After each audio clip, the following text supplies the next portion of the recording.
Every book starts with an idea, but some books start with something deeper, a memory, a loss, a moment that changes you, and a story that refuses to stay inside your head. This is the story behind my next book, where it came from, why I'm writing it, and what happens when life becomes the inspiration for the page. Welcome to Writing Her Story, the making of Somewhere Between Heaven and London.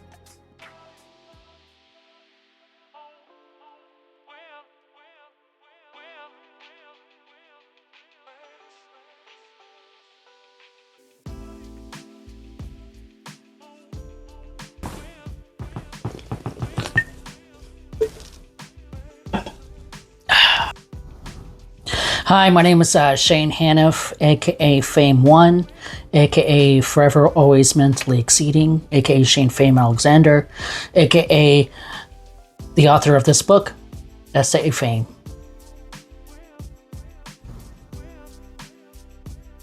I wanted to have a visual record of me making my first or writing my first hardcover book, and I just thought it would be special for me to look back in a few years and say, "Oh yeah, I went through that, and this is what I did, and here's what I have to say for it." I have written 3 ebooks previously. Halfway Between Heaven and London is the sequel to the last ebook I wrote, and in that book, it was based on true stories of my friendship with a very good friend of mine from back in the 1990s. We were both going through mental health issues back then. I was going through some depression. She was going through depression, anxiety. I thought it was a very important story to tell just to show how far we've come in terms of mental health awareness. And I look back at those times, and I think our friendship was very much like Winnie and Kevin Arnold from the Wonder Years. It was sweet and was genuine, and it really told a story about that moment in time. And I wanted to share that. And so my previous book was stories that were based on some stuff that really did happen. And I'm not going to tell you, I'm not going to spoil the book for you, but it's cause still available on Amazon. Very, very good price. Thank you very much. But where we are at right now is Madeline has moved to London. The first book was a love letter to Richmond Hill. This is a love letter to London. And I wanted to keep it as genuine and authentic to where London is right now in this current moment, with the homeless situation and the drug situation. And Madeline, here's a spoiler, Madeline becomes, earmuffs if you don't want to hear about it, but Madeline becomes a counselor. So she is right in the nitty-gritty of the downtown core and what's happening in our city right now. And I think that was a very important detail that I had to put in to the book.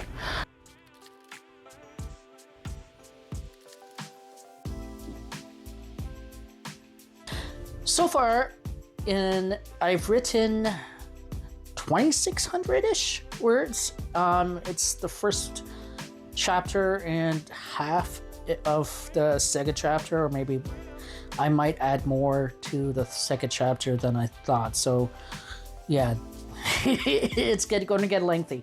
Now, yeah, so far in the book, Madeline has just moved to London.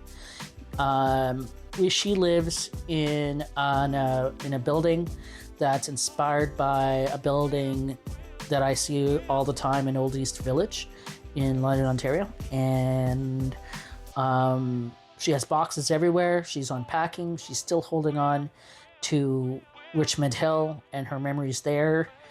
And I thought that was a very important detail as well. because I remember when I first moved to London, I was still I might have been here physically, but spiritually and mentally I was still in York region. I remember this one time I wanted Chinese food, and I looked up restaurants, Chinese food restaurants, and I saw this specific restaurant, and I was like, why does this restaurant seem so familiar, and why does the name sound familiar? And I checked out the address, and it said Wildrick, and I was like, well, we have a Wildrick in Richmond Hill. And that's where this restaurant was in Richmond Hill that I was thinking about. It ended up that I wasn't searching out London Chinese restaurants.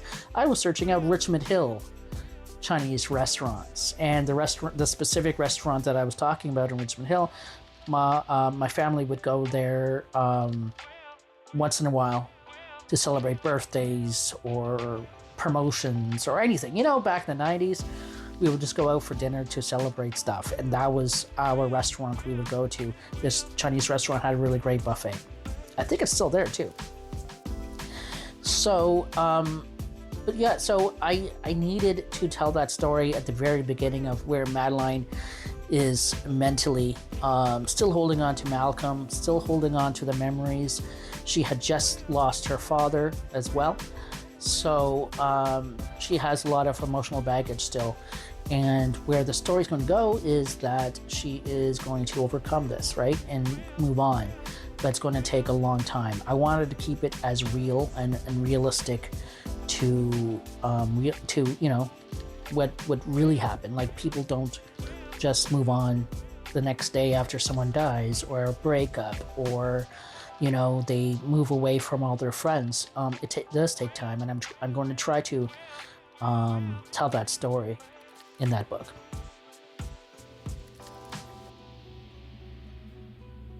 I'm going to let you in on what I've been doing to help promote my book.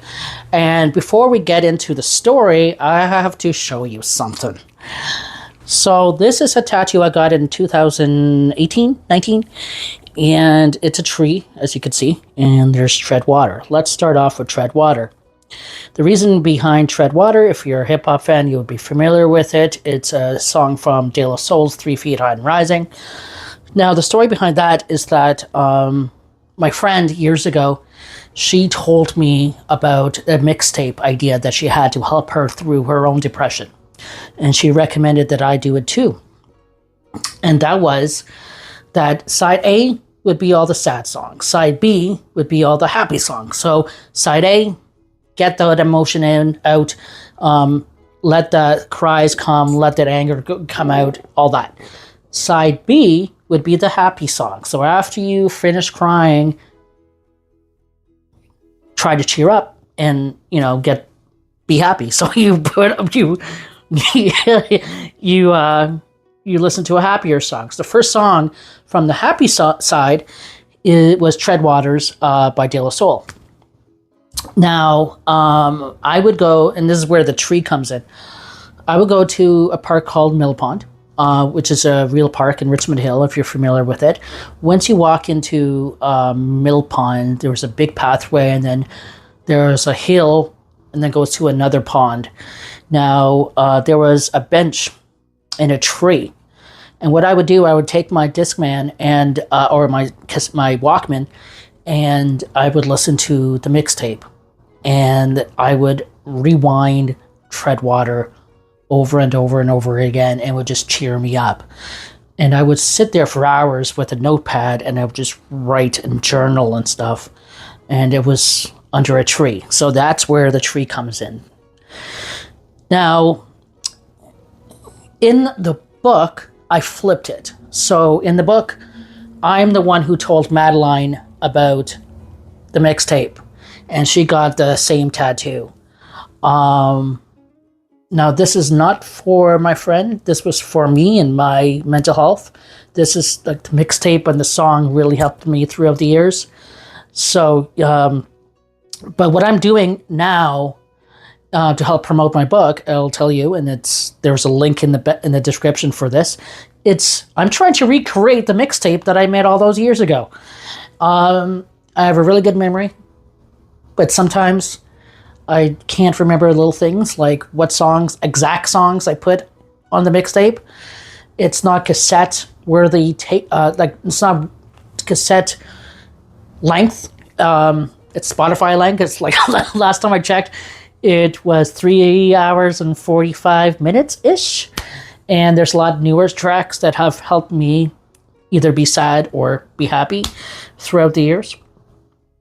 So I've been working on it. As soon as a song that comes to my mind that might have been on the original mixtape, or a newer song that I remembered, like, oh yeah, that cheers me up, then I put it on. For example, I just added Golden by Jill Scott. There's a bunch of different types of music on there. There's oldies, there's rock, there's grunge, there's new rock, there's hip hop, of course. But I think it's a really good melee of songs that describe where I'm going, emotional health, either being really good or really bad. So I would really like it if you check it out and let me know what you think. You can check me out on Instagram and TikTok. Both handles are ShaneFameCom. Email me directly at at hostshane@gmail.com. If you have an e-transfer for me, then you can email me at famenator@gmail.com. And but yeah, I really hope that you follow me with this journey and like it, and put on the notification thingy, and yeah, and I'll see you in a couple of weeks when I give you an update on, or maybe next week, on what's happening with the journey that I'm calling writing her story. Peace.